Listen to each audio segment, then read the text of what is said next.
వారసత్వం విషయంలో టీడీపీలో చరిత్ర తిరిగేస్తే ఎలాంటి గందరగోళం కనపడుతుందో షర్మిల చేస్తున్న ఆర్గ్యుమెంట్ లో కూడా అదే సిమిలారిటీ ఉన్నట్టుగా అనిపిస్తూ ఉంటుంది. ఒకసారి చరిత్ర తిరిగేస్తే ఎన్టీఆర్ ఒకప్పుడు రాయలసీమ పర్యటనలో ఉండగా నా రాజకీయ వారసుడు బాలకృష్ణే అని ప్రకటిస్తే ఆ ప్రకటనని చంద్రబాబు అప్పట్లో ఉపసంహరింపచేశారు అని చరిత్ర చెప్తూ ఉంటుంది. సీనియర్ నాయకులు ఇప్పటికీ మాట్లాడతారు.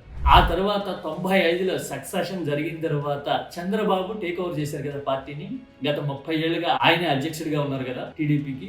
ఇప్పుడు ఆయన తనయుడు రాజకీయ వారసుడు ఎన్టీఆర్ కి అని చెప్తూ ఉన్నారు. అంటే ఇక్కడ కూడా కూతురు బిడ్డే నారా లోకేష్ నందమూరి తారక రామారావుకి రాజకీయ వారసుడు అని మాట్లాడడం మనం తరచూ చూస్తూ ఉంటాం.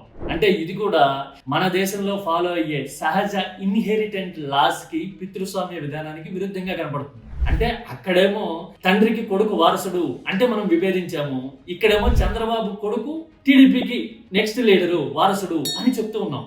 అక్కడ వారసత్వం ఉండకూడదని చెప్పాము 30 ఏళ్ల కిందట, ఇక్కడేమో వారసత్వం ఇదే అని క్లెయిమ్ చేయడానికి పావులు కదుపుతున్న చరిత్ర ఇప్పుడు కనపడుతోంది.